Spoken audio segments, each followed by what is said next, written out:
ജിജി ചിലമ്പിൽ എഴുതിയ ഹൊറർ നോവലായ 13-ാം പാതിര.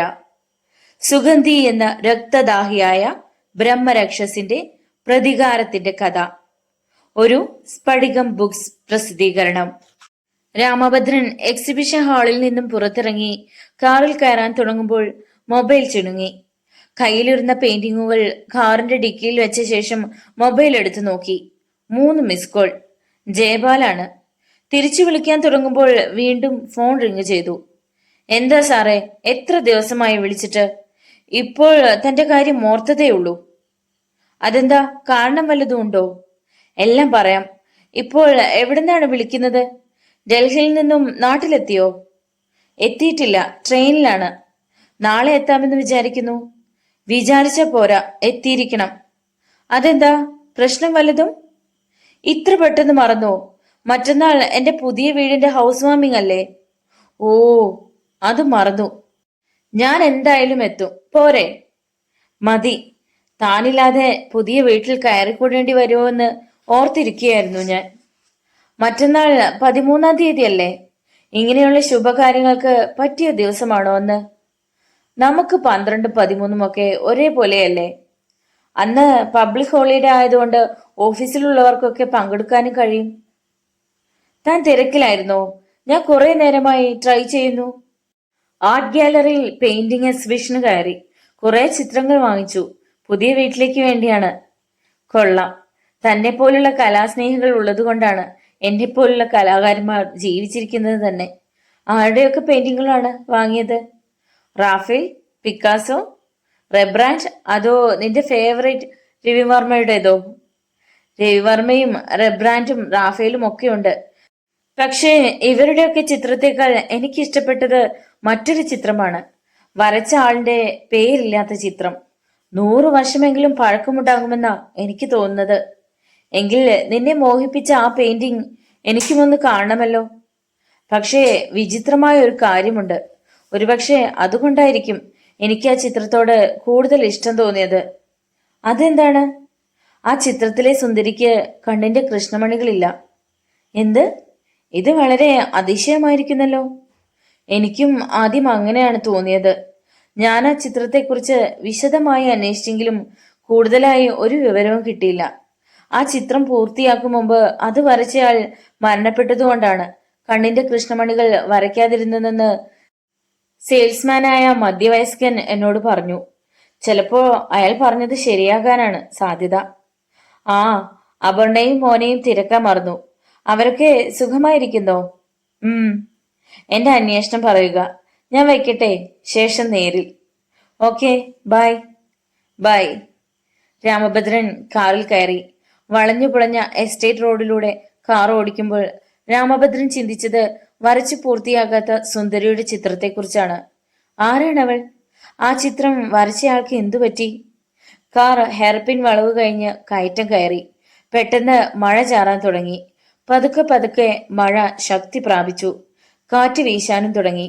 പുക പോലെ മൂടൽമഞ്ഞ് അന്തരീക്ഷത്തിൽ തങ്ങി നിൽപ്പുണ്ടായിരുന്നു. കാർ സാവധാനം ഓടിക്കൊണ്ടിരുന്നു. അപ്പോൾ മൊബൈൽ കരഞ്ഞു. ഡാഷ് ബോക്സിന് മുകളിലിരുന്ന ഫോണിലേക്ക് രാമഭദ്രന്റെ കണ്ണുകൾ നീണ്ടു. അപർണ. അയാൾ ഇടതുകൈ കൊണ്ട് മൊബൈൽ എടുത്തു. എന്താ അപർണേ? ചേട്ടൻ എവിടെ എത്തി? ഞാൻ എസ്റ്റേറ്റ് റോഡിലാണ്. കനത്ത മഴയും മൂടൽമഞ്ഞും കാരണം പതുക്കെയാണ് വരുന്നത്. പതുക്കെ വന്നാ മതി. പിന്നെ മോന് ചെറിയൊരു പനി. ഞാൻ ടാബ്ലറ്റ്സ് കൊടുത്തിട്ടുണ്ട്. കുറവില്ലെങ്കിൽ ഞാൻ വന്നിട്ട് അവനെ ഡോക്ടറുടെ അടുത്ത് കൊണ്ടുപോകാം. അവിടെ മഴയുണ്ടോ? ഉവ്വ്, ഇപ്പോൾ ഇത്തിരി ശക്തി കുറഞ്ഞു. എങ്കിലും കാറ്റുണ്ട്. കറണ്ടും പോയി. ഞാൻ പെട്ടെന്ന് എത്താം. രാമഭദ്രൻ കോൾ കട്ടാക്കി വാച്ചിലേക്ക് നോക്കി. 6:30 കഴിഞ്ഞു. മഴയും മഞ്ഞുമുള്ളതുകൊണ്ട് സന്ധ്യയായ പ്രതീതി. വിജനമായ റോഡിലൂടെ 1-2 നാഷണൽ പെർമിറ്റ് ലോറികൾ പാഞ്ഞുപോയി. മഴയുടെ ശക്തി ക്രമേണ കുറഞ്ഞു. എങ്കിലും കാറ്റിന്റെ രൗദ്രഭാവത്തിന് മാറ്റമൊന്നുമില്ല. ഇരുവശങ്ങളിലുമുള്ള മരങ്ങൾ പരസ്പരം പുണരുന്നത് സൈഡ് ഗ്ലാസിലൂടെ രാമഭദ്രൻ കണ്ടു. ഹെഡ്ലൈറ്റ് ഓൺ ചെയ്തു. കാൽ ആക്സിലേറ്ററിൽ അമർന്നു. കാർ മുന്നോട്ട് കുതിച്ചു. സമയം കടന്നുപോയി. പടിഞ്ഞാറേ മലകൾക്കിടയിൽ നിന്നും ഇരുട്ടിന്റെ കറുത്ത പുതപ്പ് താഴ്വരയ്ക്ക് മുകളിലേക്ക് ആരോ നിവർത്തിയിട്ടതുപോലെ രാമഭദ്രന് തോന്നി. അയാളുടെ മനസ്സിൽ അകാരണമായൊരു ഭയം ഉറവെടുത്തു. എക്സിബിഷൻ ഹാളിൽ നിന്ന് പുറത്തിറങ്ങിയപ്പോൾ മുതൽ തന്റെ മനസ്സ് അപ്പൂപ്പൻ താടി പോലെ പാറി നടക്കുകയാണെന്ന് രാമഭദ്രൻ ഓർത്തു. തനിക്കിത് എന്തു പറ്റി? എത്രയോ രാത്രികളിൽ തനിച്ച് ഈ കാട്ടിനുള്ളിൽ നായാട്ടിന് വന്നിട്ടുള്ളവനാണ് താൻ.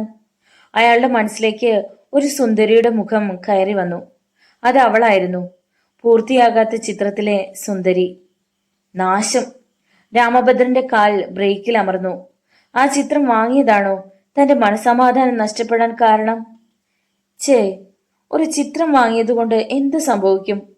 താൻ തികച്ചും ഒരു അന്ധവിശ്വാസിയാകരുത്. മോശം! അയാൾ തന്നെ പഴിച്ചു. പക്ഷേ കുറെ സമയമായി അവൾ തന്റെ മനസ്സിൽ നിന്ന് പോകുന്നില്ല.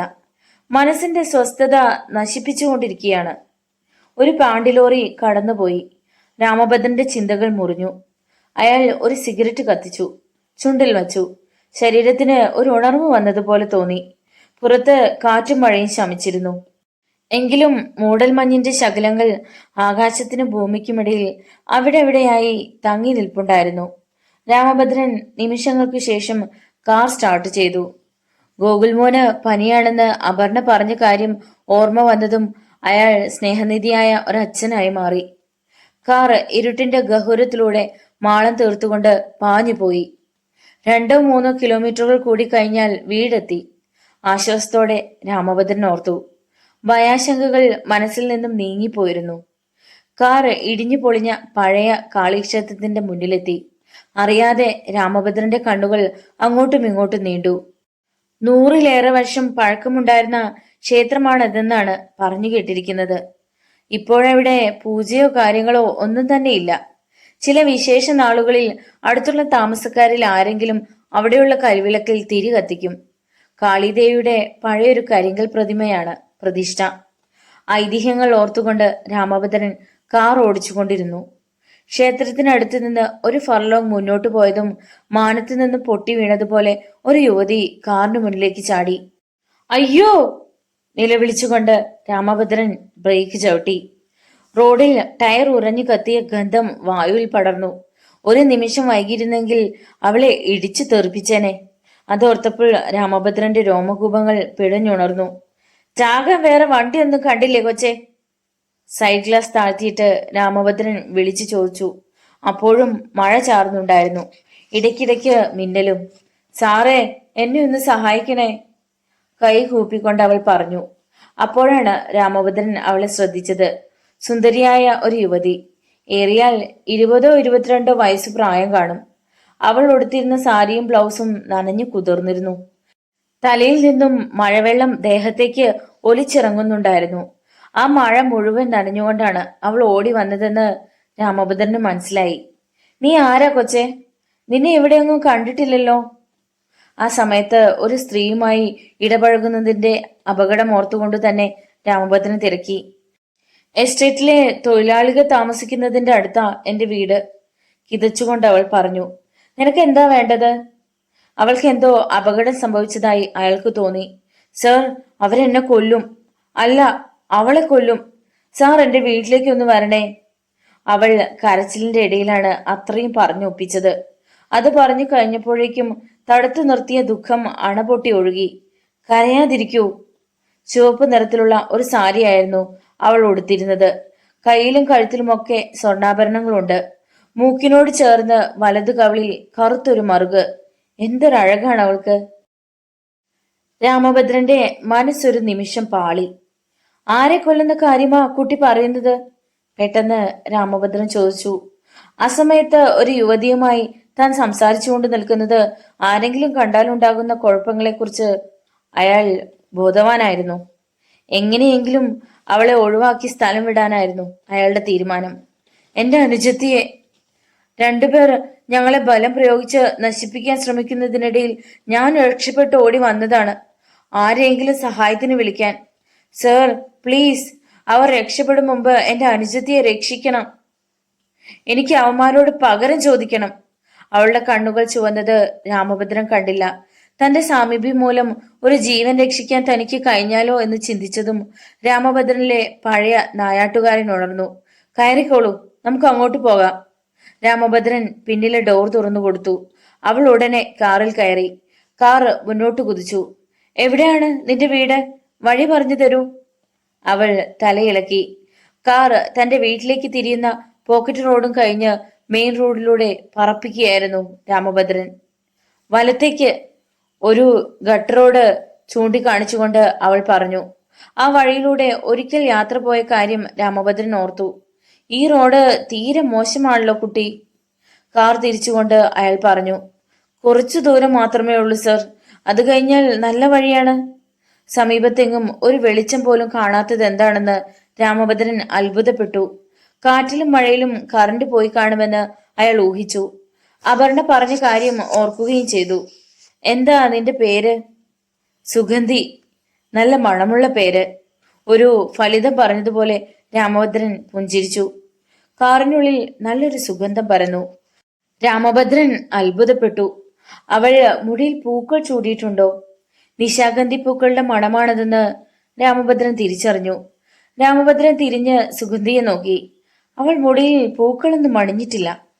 അവളുടെ മുടിയിഴകൾ ഷാമ്പു ഉപയോഗിച്ച് കഴുകിയതുപോലെ പാറി പറന്നു കിടക്കുന്നു.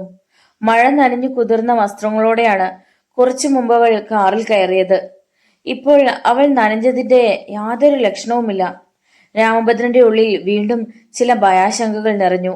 അയാൾ അവൾ പറഞ്ഞ ലക്ഷ്യത്തിലേക്ക് കാർ വിട്ടു. അപ്രതീക്ഷിതമായി സൈഡ് ഗ്ലാസിലേക്ക് നോക്കിയ രാമഭദ്രൻ ഞെട്ടിപ്പോയി. പിൻസീറ്റിൽ അവളെ കാണാനില്ല. രാമഭദ്രൻ ഉറപ്പുവരുത്താനായി വീണ്ടും കണ്ണാടിയിലേക്ക് നോക്കി. ഇല്ല, അവളെ കാണാനില്ല. അമ്പരപ്പോടെ പിൻസീറ്റിലേക്ക് നോക്കിയ രാമഭദ്രൻ സ്തബ്ധനായിപ്പോയി. ചുണ്ടിൽ ചെറു പുഞ്ചിരിയുമായി പിൻസീറ്റിൽ അവൾ, സുഗന്ധി. പിൻസീറ്റിലിരിക്കുന്ന അവളുടെ പ്രതിബിംബം കണ്ണാടിയിൽ കാണുന്നില്ല. അതിനർത്ഥം അവൾ ആരാണ്? യക്ഷിയോ മനുഷ്യ സ്ത്രീയോ?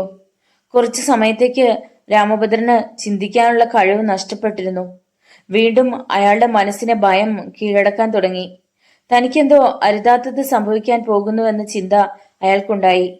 എന്താ സർ, ഒന്ന് വേഗം, അവൾ നിഷ്കളങ്കതയോടെ വിളിച്ചു പറഞ്ഞു. മുന്നോട്ട് പോകണോ വേണ്ടയോ എന്ന് സംശയിച്ച ശേഷം രാമഭദ്രൻ കാറിന് വേഗം കൂട്ടി.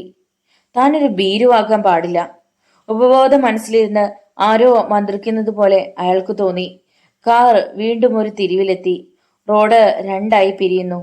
ഇടത്തേക്കോ വലത്തേക്കോ? രാമഭദ്രൻ വിളിച്ചു ചോദിച്ചു. അവളുടെ മറുപടി ഉണ്ടായില്ല. അയാൾ പിൻസീറ്റിലേക്ക് നോക്കി. നട്ടലിലൂടെ ഒരു വാൾ കയറിയതുപോലെ രാമഭദ്രൻ നടുങ്ങിപ്പോയി. കാൽ അറിയാതെ ബ്രേക്കിൽ അമർന്നു. അവൾ പിൻസീറ്റിൽ ഇല്ലായിരുന്നു. സുഗന്ധി, സുഗന്ധി! രാമഭദ്രൻ ശബ്ദമുയർത്തു. അയാളുടെ ശബ്ദം നിശബ്ദതയെ ഭഞ്ജിച്ചു. എന്താ സർ? തിരിഞ്ഞു നോക്കിയ രാമഭദ്രൻ വീണ്ടും ഞെട്ടി. പിൻസീറ്റിൽ അവൾ, സുഗന്ധി. രാമഭദ്രന്റെ കണ്ണ് അറിയാതെ മിററിലേക്ക് നീണ്ടു. ഇല്ല, അവിടം ശൂന്യമാണ്. തനിക്ക് ഭ്രാന്ത് പിടിക്കുമെന്ന് അയാൾക്ക് തോന്നി. അയാൾ കണ്ണ് രണ്ടു വട്ടം ചിമ്മി തുറന്നു. താൻ കാണുന്നത് സത്യമോ മിഥ്യയോ? എന്തു പറ്റി സർ? സുഗന്ധി, ഇനി എങ്ങോട്ടാ പോകേണ്ടത്? ഇടത്തേക്കാണ് സർ, പരിഭ്രമത്തോടെ അവൾ പറഞ്ഞു. രാമഭദ്രൻ കാർ സ്റ്റാർട്ട് ചെയ്ത് ഇടത്തേക്കുള്ള റോഡിലേക്ക് കയറ്റി. 10-20 അടി മുന്നോട്ട് നീങ്ങിയതും രാമഭദ്രൻ വീണ്ടും തിരിഞ്ഞു നോക്കി. ഇത്തവണ ഒരു വിറയൽ അയാളുടെ നട്ടലിലൂടെ അരിച്ചിറങ്ങി. പിൻസീറ്റ് ശൂന്യമായിരുന്നു. സുഗന്ധിയെ കാണാനുണ്ടായിരുന്നില്ല. അയാൾ കാർ നിർത്തി. കാറിന്റെ 4 ഡോറുകളും നന്നായി അടഞ്ഞാണ് ഇരിക്കുന്നത്. അപ്പോൾ അവൾ എങ്ങനെ പുറത്തുപോയി? ഓടിക്കൊണ്ടിരിക്കുന്ന കാറിൽ നിന്ന് താൻ അറിയാതെ ഡോർ തുറന്ന് അവൾ പുറത്തു പോകാൻ വഴിയില്ല. രാത്രിയിൽ വിജനമായ സ്ഥലത്ത് വിശ്വസിക്കാൻ പറ്റാത്ത സംഭവങ്ങളാണ് അരങ്ങേറിക്കൊണ്ടിരിക്കുന്നത്. രാമഭദ്രൻ മൊബൈൽ ഫോൺ എടുത്തു നോക്കി. ഫോണിന് റേഞ്ചുമില്ല. നാശം. അപർണയും മോനും തന്നെ കാണാതെ വിഷമിക്കും. ഫോൺ വിളിച്ചാലും കിട്ടില്ല. അതോർത്തപ്പോൾ എങ്ങനെയെങ്കിലും തിരിച്ചു പോയാൽ മതിയെന്നായി രാമഭദ്രന്. പക്ഷേ അർദ്ധരാത്രി ഒരു പെണ്ണിനെ തനിച്ചാക്കിയിട്ട് പോയാൽ നാളെ എന്തെങ്കിലും സംഭവിച്ചാൽ താനും കൂടി സമാധാനം പറയേണ്ടി വരും എന്ന് ഓർത്തപ്പോൾ ചെകുത്താനും കടലിനും ഇടയിൽ പെട്ടെന്ന അവസ്ഥയായി രാമഭദ്രൻ. കാറിൽ നിന്നും പുറത്തിറങ്ങി നോക്കണോ? ഒരുപക്ഷെ ഏതെങ്കിലും ഗൂഢസംഘത്തിൽപ്പെട്ടവളാണെങ്കിൽ താൻ പുറത്തിറങ്ങുന്നതും ബുദ്ധിയല്ല. കാറിനുള്ളിൽ ഉണ്ടായിരുന്ന നിശാഗന്ധി പൂവിന്റെ ഗന്ധവും അപ്രത്യക്ഷമായതായി അയാൾക്ക് മനസ്സിലായി. ഇനി അവൾ വല്ല യക്ഷിയോ പ്രേതമോ ആയിരിക്കുമോ? ഛേ, ഇക്കാലത്ത് ഇങ്ങനെയുള്ള അന്ധവിശ്വാസങ്ങളോ? അയാൾ പെട്ടെന്ന് മനസ്സിന് തിരുത്തി. രാമഭദ്രൻ തല നീട്ടി പിൻസീറ്റിലേക്ക് നോക്കി. ഇല്ല, ഒന്നും വീണു കിടപ്പില്ല. പ്രത്യേകിച്ച് നിശാഗന്ധി പൂക്കൾ. എക്സിബിഷന് കയറും മുമ്പ് ഒരു ലാർജ് അടിച്ചിരുന്നു. ഇനി അതിന്റെ ഹാങ് ഓവർ ആവുമോ ഈ അനുഭവങ്ങളെല്ലാം? അങ്ങനെയും ആശ്വസിക്കാൻ രാമഭദ്രൻ ഒരു ശ്രമം നടത്തി നോക്കി. പെട്ടെന്ന് പിൻസീറ്റിൽ നിന്നും നിശാഗന്ധിയുടെ മണം വായുവിലൂടെ പറന്നെത്തി. അത്ഭുതത്തോടെ രാമഭദ്രൻ തിരിഞ്ഞു നോക്കി. പിൻസീറ്റിൽ അവൾ ഇരിക്കുന്നു. സുഗന്ധി. മുമ്പ് ഇരുന്ന അതേ ഭാവത്തിൽ, യാതൊരു മാറ്റവുമില്ല. നീ എവിടെ പോയിരുന്നു? കുറച്ചു നേരത്തെ കണ്ടില്ലല്ലോ. ദേഷ്യം വന്നെങ്കിലും നിയന്ത്രിച്ചുകൊണ്ട് രാമഭദ്രൻ ചോദിച്ചു. അത് അവൾ പതർന്നതുപോലെ തോന്നി. ഞാൻ അവിടെ പോയതാണ്, അവന്മാർ അവിടെ ഉണ്ടോന്നറിയാൻ. പോയെന്ന് പറഞ്ഞാൽ? രാമഭദ്രൻ ഒന്നും മനസ്സിലായില്ല. മനസ്സുകൊണ്ട്, അവൾ പൂരിപ്പിച്ചു. അവളുടെ സംഭാഷണത്തിലെ പരിഭ്രമവും എന്തോ മറയ്ക്കാനുള്ള ശ്രമവും രാമഭദ്രനെ സംശയാലുവാക്കി. മനസ്സുകൊണ്ട് എവിടം വരെ പോകാനൊക്കും? എന്നിട്ട് അവന്മാര് പോയോ? ഇല്ല, അവിടെ തന്നെ ഉണ്ട്. നമുക്ക് ഉടനെ എത്തണം. വേഗം കാറ് വിടൂ സർ. രാമഭദ്രൻ കാർ മുന്നോട്ടെടുത്തു. എന്തോ രഹസ്യങ്ങൾ ഇവളിലുണ്ട്, അത് കണ്ടെത്തണം. താൻ ഈ സമയത്തൊരു ഭീരു ആവരുത്. മേജർ ശേഖരൻ തമ്പിയുടെ മകൻ ഒരു ഭീരുവല്ല. അച്ഛന്റെ പേര് ഓർമ്മിച്ചതും സിരകളിലൂടെ ഒരു പുത്തൻ ഉണർവ് ഒഴുകിയെത്തുന്നത് പോലെ തോന്നി. 10 മിനിറ്റ് കൊണ്ട് കാർ ഒരു വീടിന്റെ മുന്നിലെത്തി. ഇതാണോ വീട്? അയാൾ ചോദിച്ചു. മറുപടി ഉണ്ടായില്ല. തിരിഞ്ഞു നോക്കുമ്പോൾ വീണ്ടും അവൾ അപ്രത്യക്ഷയായിരിക്കുന്നു. കാറിന്റെ ഹെഡ്ലൈറ്റിന്റെ പ്രകാശത്തിൽ പഴയ ഓലമേഞ്ഞ വീടിന്റെ മുന്നിൽ ഒരു യുവതി നിൽക്കുന്നത് രാമഭദ്രൻ കണ്ടു. അവൾക്കരികിലായി അയാൾ കാർ നിർത്തി. ആ സുന്ദരിയുടെ മുഖത്തേക്ക് നോക്കിയ രാമഭദ്രൻ അറിയാതെ ഞെട്ടി. അത് സുഗന്ധിയായിരുന്നു. രാമഭദ്രൻ ഡോർ തുറന്ന് പുറത്തിറങ്ങി. അപ്പോൾ സുഗന്ധി അയാൾക്കരികിലേക്ക് ഓടി വന്നു. സർ, അവർ അകത്തുണ്ട്. എന്റെ സഹോദരിയെ.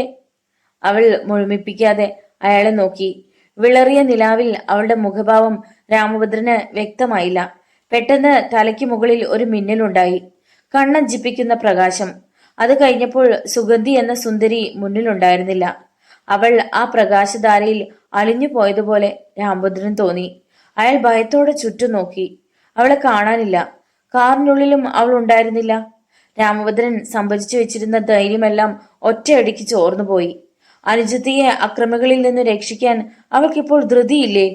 അതോ തന്നെ കബളിപ്പിച്ച് ഇവിടം വരെ കൊണ്ടുവരാൻ വേണ്ടി കള്ളക്കഥ ചമച്ചതാണോ? രാമഭദ്രന്റെ കണ്ണുകൾ ചുറ്റുപാടും ഒരു ഓട്ടപ്രദക്ഷിണം നടത്തി. ഇരുളിൽ ഓലമേഞ്ഞൊരു വീട്. അത് ഇടിഞ്ഞു പൊളിഞ്ഞ് നിലം പൊത്താറായതാണെന്ന് അയാൾക്ക് തോന്നി. ധൈര്യം സംഭരിച്ച് രാമഭദ്രൻ വീടിന്റെ വരാന്തയിലേക്ക് കയറി. സത്യം എന്താണെന്നറിയാതെ മടങ്ങുന്നത് വിഡ്ഢിത്തമാണെന്ന് തോന്നി.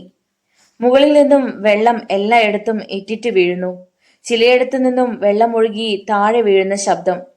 വീടിനുള്ളിൽ എവിടെയോ പ്രകാശമുണ്ട്. ആരോ അകത്തുണ്ടെന്ന് തീർച്ച. ഇനിയുള്ള ചുവടുവയ്പ്പുകൾ വളരെ സൂക്ഷിച്ചു വേണം. രാമഭദ്രന്റെ മനസ്സ് മന്ത്രിച്ചു. അകത്തേക്കുള്ള വാതിൽപ്പാളി പകുതി തുറന്നു കിടന്നു. രണ്ടും കൽപ്പിച്ചുകൊണ്ട് രാമഭദ്രൻ മുറിക്കുള്ളിലേക്ക് കയറി. തന്റെ കയ്യിൽ ആയുധമായി ഒരു പെൺടോർച്ച് പോലുമില്ലെന്ന് അയാൾ ഓർത്തു. ശബ്ദം കേൾപ്പിക്കാതെ ചെറിയൊരു ഹാളിലൂടെ മുന്നോട്ട് നടന്നു. അപ്പോൾ ആരോ പതുങ്ങിയ സ്വരത്തിൽ സംസാരിക്കുന്നത് കേട്ടു. അടുത്ത മുറിയുടെ വാതിലിലേക്ക് അയാൾ മാറി നിന്നു. പിന്നെ പതുക്കെ അകത്തേക്ക് നോക്കി. ആ മുറിക്കുള്ളിൽ 2 പുരുഷന്മാരുണ്ടായിരുന്നു. ഒരാൾ ചെറുപ്പക്കാരൻ, അപരൻ മധ്യവയസ്കൻ. രണ്ടുപേരും ഇതുപോലെ മഴ പെയ്യുന്ന സമയത്ത് നന്നായി വിയർക്കണമെങ്കിൽ എന്തെങ്കിലും കാര്യമായ കാരണമുണ്ടാകുമെന്ന് രാമഭദ്രന് തോന്നി. മേശപ്പുറത്ത് കത്തി നിൽക്കുന്ന ചില്ലുവിളക്കിന്റെ പ്രകാശത്തിൽ അയാൾ ഞെട്ടിക്കുന്ന കാഴ്ച കണ്ടു. പരുപരുത്ത തറയിൽ മലർന്നു കിടക്കുന്ന സുന്ദരിയായ ഒരു യുവതി. അവളുടെ മുടിയിഴകൾ മുഖത്തേക്ക് ചിതറിക്കിടക്കുന്നു. ബ്ലൗസും ബ്രേസിയറും വലിച്ചു കീറിയിട്ടുണ്ട്. മാറിടങ്ങളിൽ നഖക്ഷതങ്ങളും ദന്തക്ഷതങ്ങളും ഏറ്റ പാടുകൾ അയാൾ കണ്ടു. ആ യുവതിയെ അവർ വളരെ ക്രൂരമായി ബലാത്സംഗം ചെയ്തതാണെന്ന് രാമഭദ്രന് മനസ്സിലായി. അവളുടെ ശ്വാസം നിലച്ചിട്ട് നിമിഷങ്ങൾ കഴിഞ്ഞുവെന്ന് അയാൾക്ക് തോന്നി. ആ 2 പേർ ചേർന്ന് വലിയൊരു ചാക്കിലേക്ക് അവളുടെ ശവശരീരം കടത്താൻ ശ്രമിക്കുകയായിരുന്നു. കടും ചുവപ്പ് നിറത്തിലുള്ള സാരിയും ബ്ലൗസുമാണ് ശവശരീരത്തിനുള്ളത്. അവർ ബന്ധപ്പെട്ടാണ് അവളുടെ ശവം ചാക്കിലാക്കുന്നത്. താനിവിടെ നിന്നിട്ട് യാതൊരു പ്രയോജനവും ഉണ്ടെന്ന് തോന്നുന്നില്ല. കൊലയാളികൾ തന്നെ കണ്ടാൽ തെളിവ് നശിപ്പിക്കാൻ മറ്റൊരു കൊല കൂടി ചെയ്യാൻ മടിക്കില്ല. ആ ഓർമ്മ വന്നതും രാമഭദ്രൻ പതിയെ പിന്തിരിഞ്ഞു. പെട്ടെന്ന് അയാളുടെ കാൽ ഒരു തകരട്ടിനിൽ ഇടിച്ചു. ഓർക്കപ്പുറത്ത് രാമഭദ്രൻ ഞെട്ടിപ്പോയി. അയാൾ മിന്നൽ വേഗത്തിൽ അടുത്ത മുറിയിലേക്ക് കുതിച്ചു. ശവശരീരം ചാക്കിനുള്ളിൽ കയറ്റിക്കൊണ്ടിരുന്നവർ ഒരു ഞെട്ടലോടെ തലയുയർത്തി. ആരോ വീട്ടിനുള്ളിൽ കയറിയിട്ടുണ്ടെന്ന് തോന്നുന്നു. നീ പോയി നോക്ക്, മധ്യവയസ്കൻ ചെറുപ്പക്കാരനോട് പറഞ്ഞു. അവൻ പതുക്കെ അടുത്ത മുറിയിലേക്ക് നടന്നു. കാറിനടുത്തേക്ക് രാമഭദ്രന് എത്താൻ കഴിഞ്ഞില്ല. അയാൾ പിൻഭാഗത്തെ ഭിത്തിക്ക് പിന്നിൽ മറഞ്ഞു നിൽക്കുകയായിരുന്നു. അപ്പോഴാണ് മങ്ങിയ വെളിച്ചത്തിൽ ഒരുത്തൻ വരുന്നത് കണ്ടത്. അവൻ തന്നെ കണ്ടാൽ ജീവന് തന്നെ ആപത്താണ്. ഇങ്ങോട്ട് ആക്രമിക്കും മുമ്പ് അങ്ങോട്ട് ആക്രമിക്കാം. ഇനി അതേ രക്ഷയുള്ളൂ. രാമഭദ്രൻ ഒരായുധത്തിനായി ചുറ്റും പരതി. തുരുമ്പ് പിടിക്കാൻ തുടങ്ങിയ ഒരു ഇരുമ്പ് പൈപ്പ് കയ്യിൽ തടഞ്ഞു. അയാൾക്ക് ധൈര്യമായി. അവൻ തന്നെ കാണും മുമ്പ് ഇരുമ്പ് പൈപ്പ് ഉയർന്നു താണു. ഒരു ഞെരക്കത്തോടെ അയാൾ നിലത്തേക്ക് വീണു. രാമഭദ്രൻ കുനിഞ്ഞു നോക്കി. അവന്റെ തലയുടെ ഒരു വശത്തു നിന്ന് ചോര ഒലിക്കുന്നുണ്ടായിരുന്നു. തല പൊട്ടിയെങ്കിലും ആള് ചത്തിട്ടില്ലെന്ന് രാമഭദ്രന് മനസ്സിലായി. സുകുമാര, ഇരുളിൽ ആരോ മന്ത്രിക്കുന്നത് കേട്ട് രാമഭദ്രൻ ഇരുമ്പ് പൈപ്പുമായി തയ്യാറായി. ഇരുളിൽ മറ്റൊരു നിഴൽ പോലെ ഒരാൾ മുറിക്ക് പുറത്തേക്ക് വരുന്നത് രാമഭദ്രൻ കണ്ടു. ഒരു നിമിഷാർദ്ധം കമ്പുവെടി ഉയർന്നു താഴ്ന്നു. ഒരു നിലവിളിയോടെ രണ്ടാമനും നിലം പതിച്ചു. ആ യുവതിയുടെ ശരീരത്തിൽ ജീവന്റെ ഒരു തരിമ്പെങ്കിലും ഉണ്ടെങ്കിൽ അവളെ ഹോസ്പിറ്റലിൽ എത്തിക്കണം. ആ ചിന്തയോടെ രാമഭദ്രൻ അവളുടെ ശരീരം കിടക്കുന്ന മുറിയിലേക്ക് ഓടി.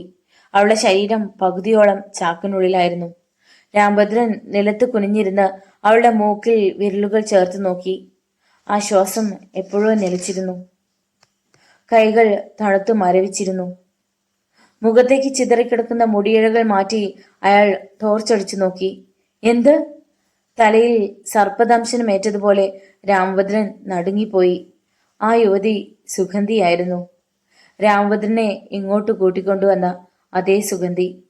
തന്റെ കൂടെ കാറിൽ കയറുകയും മായ പോലെ മറയുകയും ചെയ്ത സുഗന്ധി എന്ന യുവതിയാണ് ശവമായി നിലത്ത് കിടക്കുന്നത്. അതേ മുഖം, അതേ മുടി, അതേ നിറത്തിലുള്ള സാരിയും ബ്ലൗസും. മൂക്കിനോട് ചേർന്ന് വലത്തെ കവിളിൽ ഒരു മറുകുണ്ട്. അത് സുഗന്ധിയുടെ അനുജത്തിയല്ല, സുഗന്ധി തന്നെയാണ്. അനുജത്തിയെ രക്ഷിക്കാൻ വേണമെന്നവൾ കള്ളം പറഞ്ഞതാണ്. സുഗന്ധി മരണപ്പെട്ടിരിക്കുന്നു. അപ്പോൾ അവളുടെ ആത്മാവായിരിക്കും തന്നെ ഇവിടേക്ക് കൂട്ടിക്കൊണ്ടുവന്നത്. അവളുടെ സംസാരത്തിലെ പൊരുത്തമില്ലായ്മയുടെ രഹസ്യം ഇപ്പോഴാണ് മനസ്സിലായത്. അവൾ കൂടെ കൂടെ അപ്രത്യക്ഷയായതും കാറിന്റെ കണ്ണാടിയിൽ അവളുടെ രൂപം തെളിയാതിരുന്നതും അവളെപ്പോലൊരു മനുഷ്യ സ്ത്രീ അല്ലാതിരുന്നതുകൊണ്ടാണ്. തന്നെ കൊന്നവരോടുള്ള വൈരാഗ്യം തീർക്കാനാണ് അവൾ തന്റെ സഹായം അഭ്യർത്ഥിച്ചത്. എനിക്ക് അവരോട് പകരം ചോദിക്കണമെന്ന് അവൾ പറഞ്ഞതിന്റെ പൊരുളും അതുതന്നെയായിരുന്നു. ആ വിജനമായ സ്ഥലത്ത് താൻ ഒറ്റയ്ക്കേ ഉള്ളൂ എന്ന ചിന്ത രാമഭദ്രനെ അസ്വസ്ഥനാക്കി. എത്രയും പെട്ടെന്ന് തിരിച്ചു പോകണം. പോലീസിൽ അറിയിക്കാൻ പോയാൽ ചിലപ്പോൾ വാദി പ്രതിയാകും. രാവിലെ മറ്റാരെങ്കിലും അത് ചെയ്തോളും. അപർണയും മോനും ഇപ്പോൾ തന്നെ കാണാതെ വിഷമിക്കുന്നുണ്ടാകും. രാമഭദ്രൻ വീട്ടിന് പുറത്തിറങ്ങി. കിഴക്കേ ചക്രവാള ചെരുവിൽ കൊള്ളിയാൻ പുളഞ്ഞിറങ്ങുന്നു. ഇരുമ്പ് പൈപ്പ് വലിച്ചെറിഞ്ഞ് അയാൾ കാറ് കിടക്കുന്നിടത്തേക്ക് നടന്നു. ഡോർ തുറന്ന് അകത്ത് കയറി. അപ്പോൾ നിശാഗന്ധിപ്പൂവിന്റെ സുഗന്ധം കാറിനുള്ളിൽ നിറഞ്ഞു നിൽക്കുന്നുണ്ടായിരുന്നു. കാറിന്റെ ടോപ്പ് ലൈറ്റ് ഓൺ ചെയ്ത് രാമഭദ്രൻ പിൻസീറ്റിലേക്ക് നോക്കി. അത്ഭുതപ്പെട്ടുപോയി. പിൻസീറ്റിൽ സുഗന്ധി ഇരുന്ന സ്ഥാനത്ത് ഒരു കൈക്കുടന്ന നിശാഗന്ധിപ്പൂക്കൾ. നേരത്തെ അവിടെ പൂക്കളില്ലായിരുന്നു. പക്ഷേ ഇപ്പോൾ നിറയെ പൂക്കൾ. ഇതെങ്ങനെ വന്നു? ഇതെവിടെ നിന്ന് വന്നു? സുഗന്ധിയായിരിക്കും ഇതിവിടെ കൊണ്ടുവന്നിട്ടത്. രാമഭദ്രൻ ആ പൂക്കൾ വാരിയെടുത്ത് മൂക്കോടടുപ്പിച്ചു. അവളെ നശിപ്പിച്ചു കൊന്നവരെ താൻ നേരിട്ടതിന്റെ സമ്മാനമായിരിക്കും ആ പൂക്കളെന്ന് അയാൾക്ക് തോന്നി. രാമഭദ്രൻ കാർ തിരിച്ച് വന്ന വഴിയെ മുന്നോട്ട് വിട്ടു. മെയിൻ റോഡിൽ കയറിയതും മൊബൈൽ ചെണുങ്ങി. അപർണ. ഹലോ, ചേട്ടൻ എവിടെയായിരുന്നു? എത്ര നേരമായി ഞാൻ വിളിക്കുന്നു. അപർണയുടെ സ്വരം കരച്ചിലിന്റെ വക്കോളം എത്തിയിരുന്നു. പേടിക്കാനൊന്നുമില്ല, എല്ലാം ഞാൻ വന്നിട്ട് പറയാം. 15 മിനിറ്റ് കൊണ്ട് ഞാൻ എത്തും. പാവം, പേടിച്ചു പോയി കാണും. തനിക്കുണ്ടായ അനുഭവങ്ങൾ ആരോടെങ്കിലും പറഞ്ഞാൽ ആരും വിശ്വസിക്കില്ല. വെള്ളം അടിച്ച് വണ്ടി ഓടിച്ചിട്ടാണെന്നേ പറയൂ. പക്ഷേ താൻ അനുഭവിച്ചറിഞ്ഞ സത്യം അതെങ്ങനെ മറ്റുള്ളവരെ വിശ്വസിപ്പിക്കും? സുഗന്ധി എവിടുത്തെ കാര്യമാണ്? അവൾ എങ്ങനെ ആ പഴയ വീട്ടിലെത്തി? എല്ലാത്തിനും ഉത്തരം രാവിലെ കണ്ടെത്തണമെന്ന് രാമഭദ്രൻ ഉറച്ചു. കാളിക്ഷേത്രത്തിന്റെ മുമ്പിൽ കാർ എത്തിയതും സഡൻ ബ്രേക്ക് ചെയ്തതുപോലെ കാർ റോഡിന്റെ നടുവിൽ തല്ലി അലച്ചു നിന്നു. എൻജിൻ തനിയെ ഓഫായി. പെട്ടെന്ന് കാറിനുള്ളിൽ നിശാഗന്ധിപ്പൂക്കളുടെ ഗന്ധം നിറഞ്ഞു. പിൻസീറ്റിൽ ആരോ ഇരിക്കുന്നത് പോലെ അയാൾക്ക് തോന്നി. ടോപ്പ് ലൈറ്റ് ഇട്ടു. ഏ? രാമഭദ്രൻ അറിയാതെ ഒരു സ്വരം പുറത്തു വന്നു. പുഞ്ചിരിച്ചുകൊണ്ട് സുഗന്ധിയിരിക്കുന്നു. സാറിനോട് ഒരു നന്ദി പറയാൻ കാത്തു നിന്നതാ. അവന്മാരെ കൊല്ലണമായിരുന്നു സാറേ. അത്രയ്ക്ക് ദുഷ്ടന്മാരാണവർ. സുഗന്ധി, നീ? രാമഭദ്രൻ വാക്കുകൾക്കായി തപ്പി തടഞ്ഞു. സാറ് പോയാട്ടെ. പേടിക്കണ്ട കേട്ടോ. ഇനി മുതൽ സുഗന്ധി സാറിന്റെ കൂടെ തന്നെ ഉണ്ടാവും. അവൾ മായ പോലെ മറഞ്ഞുപോയി. സുഗന്ധി പറഞ്ഞതിന്റെ അർത്ഥം എന്താണ്? അവൾ തന്നോടൊപ്പം ഉണ്ടാകുമെന്നല്ലേ? അതോർത്തപ്പോൾ രാമഭദ്രന് അടിമുടി ഒരു വിറയലുണ്ടായി. കാർ വീടിന്റെ പോർച്ചിൽ നിർത്തുമ്പോൾ എമർജൻസി ലൈറ്റുമായി അപർണ പുറത്തേക്ക് ഇറങ്ങി വന്നു. രാമേട്ടൻ എങ്ങോട്ടാ പോയത്? വിളിച്ചിട്ട് നോട്ട് റീച്ചബിൾ എന്ന പല്ലവി മാത്രം. ഞാൻ ആകെ പേടിച്ചുപോയി. കാറിൽ നിന്നിറങ്ങിയ അയാളുടെ കരം കവർന്നെടുത്ത് നെഞ്ചോട് ചേർത്തുകൊണ്ട് അപർണ പറഞ്ഞു. ഒന്നും പറയണ്ട. ഒരു ജീവൻ രക്ഷിക്കാൻ പോയതാ. അവിടെ ഫോണിന് റേഞ്ചുമില്ലായിരുന്നു. സിറ്റ് ഔട്ടിലേക്ക് കയറി രാമഭദ്രൻ. മോനും ഇറങ്ങിയോ? പനി കുറവുണ്ടോ? ഉവ്. പിന്നെ അച്ഛൻ വന്നിട്ടുണ്ട്. എപ്പോ? മഴ കഴിഞ്ഞ ഉടനെയാണ്. തനിച്ചാണോ വന്നത്? അതെ. അമ്മയ്ക്ക് പിന്നെയും ശ്വാസമുട്ടലിന്റെ അസുഖം തുടങ്ങിയെന്ന്. കറണ്ട് പോയിട്ട് വന്നില്ലേ? ഇല്ല. ലൈനിൽ മരം ഒടിഞ്ഞു വീണെന്നാ പറയുന്നത് കേട്ടത്. എന്തൊരു കാറ്റായിരുന്നു. രാമഭദ്രൻ സ്വീകരണമുറിയിലേക്ക് ചെന്നു. സോഫാക്കം ബെഡിൽ കണ്ണടച്ച് ചാരിക്കിടന്ന ശിവശങ്കര പണിക്കർ കാൽപെരുമാറ്റം കേട്ട് ഉണർന്നു. നീ വന്നതേ ഉള്ളൂ? അതെ അച്ഛാ. ഇവള് പറഞ്ഞു നിന്നെ വിളിച്ചിട്ട് കിട്ടുന്നില്ലെന്ന്. ഒന്നും പറയണ്ട അച്ഛാ. ഒരു വയ്യാവേലി തലയിൽ വന്ന് കയറി. അപർണ കേൾക്കുന്നുണ്ടോ എന്ന് ശ്രദ്ധിച്ചുകൊണ്ട് രാമഭദ്രൻ പറഞ്ഞു. എന്തായാലും അച്ഛൻ വന്നത് നന്നായി. എനിക്ക് അല്പം സംസാരിക്കാനുണ്ട്. അമ്പരപ്പോടെ പണിക്കർ മരുമകനെ നോക്കി. അച്ഛനിരിക്ക്, ഞാനൊന്ന് മേല് കഴുകിയിട്ട് വരാം. രാമഭദ്രൻ അകത്തേക്ക് പോയി. അയാൾ ഷർട്ട് അഴിച്ചതും അപർണ വന്ന് വാങ്ങി. നനഞ്ഞിട്ടുണ്ട്, കരിമ്പനടിക്കും. ഞാൻ വെള്ളത്തിൽ കുതിർത്ത് വെക്കാം. അവൾ ഷർട്ടുമായി ബാത്റൂമിലേക്ക് പോയി. രാമഭദ്രൻ പാൻറ് മാറ്റി ലുങ്കി എടുത്തുകൊണ്ട് ബാത്റൂമിന്റെ ഭാഗത്തേക്ക് ചെന്നു. പെട്ടെന്ന് നിശാഗന്ധി പൂക്കളുടെ മണം അയാളുടെ മൂക്കിലേക്ക് അടിച്ചു കയറി. അയാൾ അറിയാതെ ഞെട്ടി. സുഗന്ധി, ഇതെവിടുന്നാ? കയ്യിൽ നിറയെ നിശാഗന്ധി പൂക്കളുമായി മുന്നിൽ അപർണ. രാമേട്ടന്റെ ഷർട്ടിന്റെ പോക്കറ്റിൽ കിടന്നത് അത്. സത്യം ഇവൾ അറിയണോ? അറിഞ്ഞാൽ ചിലപ്പോൾ ഭയപ്പെടും. വേണ്ട, തൽക്കാലം ഒന്നും അറിയണ്ട. ഞാൻ വരുന്ന വഴി പറിച്ചതാ. ഈ രാത്രിയിലോ? മ്യൂസിയത്തിന്റെ അടുത്ത് നിന്നും. അത് പറഞ്ഞപ്പോഴാ ഓർമ്മ വന്നത്. പെയിന്റിങ്ങുകൾ വാങ്ങിയോ? കാറിന്റെ ഡിക്കിയിലിരിപ്പുണ്ട്. രാമേട്ടന് വെള്ളം ചൂടാക്കണോ? നല്ല തണുപ്പുണ്ട്. വേണ്ട, ഞാൻ പച്ചവെള്ളത്തിൽ കുളിച്ചോളാം. എങ്കിൽ ഞാൻ ഊണ് വിളമ്പാം. അച്ഛന് വിശക്കാൻ തുടങ്ങിക്കാണും. അച്ഛന് കൊടുക്കാമായിരുന്നില്ലേ? ഞാൻ പറഞ്ഞതാ, അച്ഛനാ പറഞ്ഞത് രാമേട്ടൻ വന്നിട്ട് മതിയെന്ന്. 10 മിനിറ്റ്, നീ ഊണെടുത്ത് വെച്ചോ. അയാൾ ബാത്റൂമിലേക്ക് കയറി. അവിടെ നിറയെ നിശാഗന്ധിയുടെ മണം നിറഞ്ഞു നിൽക്കുന്നത് പോലെ തോന്നി. 10 മിനിറ്റ് കൊണ്ട് കുളി കഴിഞ്ഞ് തലയിലെ വെള്ളം തുടച്ചുകൊണ്ട് രാമഭദ്രൻ ഡൈനിങ് ഹാളിലേക്ക് വന്നു. അപർണ ചോറും കറികളും മേശയിൽ നിരത്തുകയായിരുന്നു. അച്ഛാ, എണീറ്റ് കൈ കഴുക്, അവൻ വിളിച്ചു. ശിവശങ്കര പണിക്കർ എണീറ്റ് കൈ കഴുകി തീന്മേശയ്ക്ക് മുന്നിൽ വന്നിരുന്നു. അപ്പോഴേക്കും രാമഭദ്രനും എത്തി. നീയും കൂടി ഇരുന്നോ? വേണ്ട, നിങ്ങൾ കഴിച്ചിട്ടിരുന്നോളാം. അപർണ പ്ലേറ്റിലേക്ക് ചോറ് വിളമ്പി. നീ എന്താ വൈകിയത്? പണിക്കർ രാമഭദ്രനെ നോക്കി. രാമഭദ്രൻ ഉണ്ടായതെല്ലാം പണിക്കരോട് പറഞ്ഞു. അപർണ കേൾക്കാതെയായിരുന്നു. പണിക്കരുടെ മുഖം വിളർന്നതും ഭയം മരിച്ചു കയറുന്നതും അമ്പരപ്പോടെ രാമഭദ്രൻ കണ്ടു. ചതിച്ചല്ലോ മോനെ. പണിക്കർ ഉടനെ മതിയാക്കി എണീറ്റു. അച്ഛാ, എനിക്ക് മതി മോനെ. ഒന്നും മനസ്സിലാകാതെ സ്തബ്ധനായിരിക്കുകയായിരുന്നു രാമഭദ്രൻ. അച്ഛന് എന്തൊക്കെയോ അറിയാം. പ്രത്യേകിച്ചും ഒരു ജ്യോത്സ്യനായ സ്ഥിതിക്ക് സാധാരണക്കാർക്ക് അപ്രധാനമായി തോന്നുന്ന പലതും വിലപ്പെട്ട കാര്യങ്ങളായി മാറാം. രാമഭദ്രൻ പെട്ടെന്ന് ഊണ് മതിയാക്കി എണീറ്റു. രണ്ടാൾക്കും വിശപ്പില്ലേ? അപർണ ചോദിച്ചു. പെട്ടെന്ന് കറണ്ട് വന്നു. ആവൂ, സമാധാനമായി. അപർണയുടെ ശബ്ദം അവർ കേട്ടു. സിറ്റൗട്ടിലെ ചെയറുകളിൽ രാമഭദ്രനും പണിക്കരും ഇരുന്നു. അച്ഛൻ എന്താ അങ്ങനെ പറഞ്ഞത്? നാളെ രാവിലെ ആരെങ്കിലും പോലീസിൽ അറിയിച്ചോളും. ഞാൻ അവിടെ ചെന്നതും അവന്മാരെ അടിച്ചു വീഴ്ത്തിയതും ആരും കണ്ടിട്ടില്ലച്ചാ. മോനെ, നീ വിചാരിക്കുന്നത് പോലെ അതൊരു നിസ്സാര സംഭവമല്ല. മാത്രമല്ല, ആ കൊലപാതകം നടന്നിട്ട് വർഷങ്ങൾ ഒരുപാട് കഴിഞ്ഞു. ഏ? അത് കേട്ട് രാമഭദ്രൻ ഞെട്ടിപ്പോയി. അച്ഛൻ പറഞ്ഞത് സത്യമാണ്. സുഗന്ധി മരിച്ചിട്ട് 100 120 വർഷങ്ങൾ കഴിഞ്ഞു കാണും. അതും കഴുകങ്കാവിൽ വെച്ച്. നിന്നെ അവൾ രാത്രിയിൽ കൂട്ടിക്കൊണ്ടുപോയതും അങ്ങോട്ടാണ്, കഴുകങ്കാവിലേക്ക്. ആയുസിന്റെ ബലം കൊണ്ടാണ് നീ രക്ഷപ്പെട്ടത്. പണിക്കർ രാമഭദ്രനെ നോക്കി. ഒന്നും മനസ്സിലാക്കാതെ ഭയത്തോടെ ഇരിക്കുകയായിരുന്നു അയാൾ. സുഗന്ധി പറഞ്ഞ കാര്യമായിരുന്നു അപ്പോൾ രാമഭദ്രന്റെ മനസ്സിൽ. ഇനി മുതൽ അവൾ തന്നോടൊപ്പം ഉണ്ടാകുമെന്ന്. ആരാ അച്ഛാ ഈ സുഗന്ധി? അച്ഛൻ അവളെക്കുറിച്ച് അറിയാമോ? അറിയാമെന്ന് പറഞ്ഞാൽ ശരിയാവില്ല. ഒക്കെ കാരണവന്മാരായി പറഞ്ഞു കേട്ടിട്ടുള്ളതാണ്.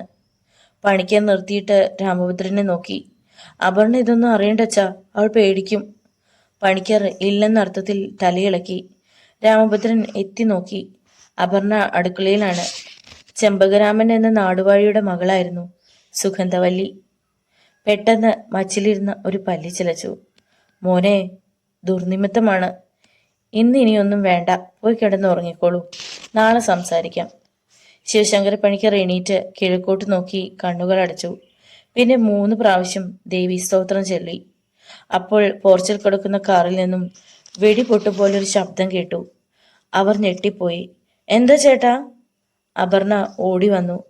തേങ്ങ വീണതാണെന്ന് തോന്നുന്നു. രാമഭദ്രൻ പോർച്ചിലേക്ക് ഇറങ്ങി. കാറിന്റെ ഫ്രണ്ട് ഗ്ലാസ്സിലേക്ക് നോക്കി അയാൾ അമ്പരന്ന് പോയി. ചിലന്തിവല പോലെ ഗ്ലാസ് പൊടിഞ്ഞു കീറിയിരിക്കുന്നു. തേങ്ങയൊന്നും വീണില്ലല്ലോ. ചുറ്റും നോക്കിയ അപർണ പറഞ്ഞു. ഇനി രാവിലെ നോക്കാം, കയറി പോന്നോളൂ. പണിക്കർ രണ്ടുപേരോടുമായി പറഞ്ഞു. എന്തോ ദുരന്തത്തിന്റെ മുന്നോടിയായിട്ടാണ് പണിക്കർക്ക് അത് തോന്നിയത്. ദേവി, നീ തന്നെ തുണ, അയാൾ മന്ത്രിച്ചു. അകത്തേക്ക് കയറാൻ തുടങ്ങിയപ്പോഴാണ് ഡിക്കിയിൽ നിന്നും പെയിന്റിങ്ങുകൾ എടുത്തു വച്ചില്ലല്ലോ എന്ന് രാമഭദ്രൻ ഓർത്തത്. അയാൾ തിരിച്ചു ചെന്ന് കാറിന്റെ ഡിക്കി തുറന്നു. പെട്ടെന്ന് ഒരു കറുത്ത പൂച്ച പുറത്തേക്ക് ചാടി. രാമഭദ്രൻ ഞെട്ടി പിന്നോട്ട് മാറി. ഇതെപ്പോ അകത്ത് കയറി? അയാൾ ചുരുളുകളാക്കി ഡിക്കിയിൽ വെച്ചിരുന്ന ചിത്രങ്ങൾ എടുത്ത ശേഷം ഡിക്കി അടച്ച് സിറ്റൗട്ടിലേക്ക് വന്നു. ഇതാ ചിത്രങ്ങൾ, ഇഷ്ടപ്പെട്ടോന്ന് നോക്ക്. ക്യാൻവാസ് ചുരുളുകൾ അയാൾ അപർണയെ ഏൽപ്പിച്ചു. അവൾ സ്വീകരണ മുറിയിലെ മേശപ്പുറത്തേക്ക് ഓരോ ചിത്രങ്ങൾ നിവർത്തിയിട്ട് ഭംഗി നോക്കി ആസ്വദിച്ചു. കണ്ണു വരയ്ക്കാത്ത സുന്ദരിയുടെ മുഖം മേശപ്പുറത്ത് നിവർത്തിവെച്ച അപർണ അറിയാതൊന്നു ഞെട്ടി. ഏട്ടാ, ഓടി വരൂ, ഇത് കണ്ടോ? അവളുടെ പരിഭവം നിറഞ്ഞ ശബ്ദം കേട്ട് രാമഭദ്രൻ ഓടി വന്നു. അകത്തു നിന്നും ശിവശങ്കര പണിക്കരും. എന്താ ഇത്? നോക്ക്, ഈ ചിത്രത്തിന്റെ കണ്ണിൽ കൃഷ്ണമണികളില്ല. അതാണോ കാര്യം? എടി മണ്ടി, ആ ചിത്രം വരച്ച് പൂർത്തിയായിട്ടില്ല, അതാണ് അതിന് കണ്ണില്ലാത്തത്. പക്ഷെ ഇതോ? അവൾ കൈ ചൂണ്ടിയതും ആ കാഴ്ച കണ്ട് രാമഭദ്രൻ അമ്പരന്ന് പോയി. കണ്ണുകളില്ലാത്ത സുന്ദരിയുടെ നെറ്റിയിൽ ചുവന്ന ഒരു പൊട്ട്. താൻ ഈ ചിത്രം വാങ്ങുമ്പോൾ നെറ്റിയിൽ പൊട്ടില്ലായിരുന്നു, രാമഭദ്രൻ ഓർത്തു.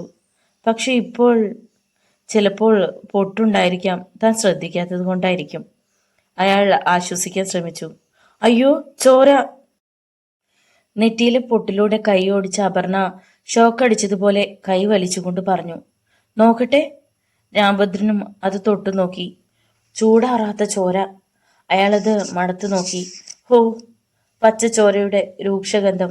ഇതെങ്ങനെ വന്നു? ചിത്രത്തെ സൂക്ഷിച്ചു നോക്കിയ പണിക്കർ ഞെട്ടി പിന്നോട്ട് മാറി. രക്തതിലകം. അയാൾ മന്ത്രിക്കുന്നത് അവർ കേട്ടില്ല. രാമഭദ്രനും അപർണയും നോക്കി നിൽക്കെ ചിത്രത്തിന്റെ നെറ്റിയിലെ രക്തതിലകം മഞ്ഞുപോലെ മാഞ്ഞുപോയി. അത് അത്ഭുതമായിരിക്കുന്നല്ലോ, അപർണ മന്ത്രിച്ചു. ഞാൻ ഡിക്കി തുറന്നപ്പോ ഒരു പൂച്ച പുറത്തേക്ക് ചാടി. അതിന്റെ കയ്യോ കാലോ മുറിഞ്ഞ് ചോര ചിത്രത്തിൽ വീണതായിരിക്കും, നിസ്സാര മട്ടിൽ രാമഭദ്രൻ പറഞ്ഞു. നീ ചിത്രങ്ങൾ അകത്തു കൊണ്ടുപോയി വെക്ക്, എന്നിട്ട് അച്ഛന് കിടക്ക വിരിച്ചു കൊടുക്ക്. അവൾ ചിത്രങ്ങളുമായി പോയതും പണിക്കർ അടുത്തേക്ക് വന്നു. നിനക്ക് ആ ചിത്രം എവിടുന്ന് കിട്ടി? ഞാനത് പെയിന്റിംഗ് എക്സിബിഷന് പട്ടണത്തിൽ നിന്ന് വാങ്ങിയതാണ് അച്ഛാ.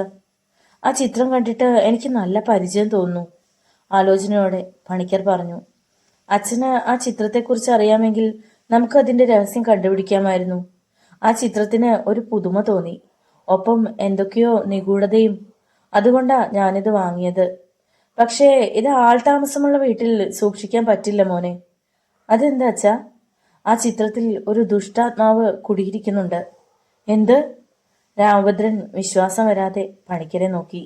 അച്ഛൻ പറയുന്നത്? ശാസ്ത്രം കളവ് പറയാറില്ലെന്ന് നിനക്കറിയാമല്ലോ. ലക്ഷണങ്ങളും നിമിത്തങ്ങളും അതാണ് സൂചിപ്പിക്കുന്നത്. ഇന്നുണ്ടായ സംഭവങ്ങളെയെല്ലാം ഈ ചിത്രവുമായി ബന്ധപ്പെടുത്തി നീ ഒന്ന് ആലോചിച്ചു നോക്കിക്കേ. ചിലപ്പോൾ നിനക്ക് എന്തെങ്കിലും സൂചനകൾ ലഭിക്കാതിരിക്കില്ല. അച്ഛൻ പറഞ്ഞത് ശരിയാണെന്ന് രാമഭദ്രന് തോന്നി. രാവിലെ മുതൽ അരങ്ങേറിയ സംഭവങ്ങൾ അയാൾ മനസ്സിലൂടെ റിവൈൻഡ് ചെയ്തു നോക്കി. പിന്നെ ചിത്രങ്ങൾ വെച്ച മുറിയിലേക്ക് ചെന്നു. ആ ചിത്രം എടുത്തു നിവർത്തി. കണ്ണിന്റെ കൃഷ്ണമണികളില്ലാത്ത ചിത്രത്തിലേക്ക് കുറച്ചു നേരം നോക്കിയിരുന്നു. ശരിയാണ്, ഈ ചിത്രത്തിലുള്ളവളെ തനിക്ക് നല്ല പരിചയമുണ്ട്.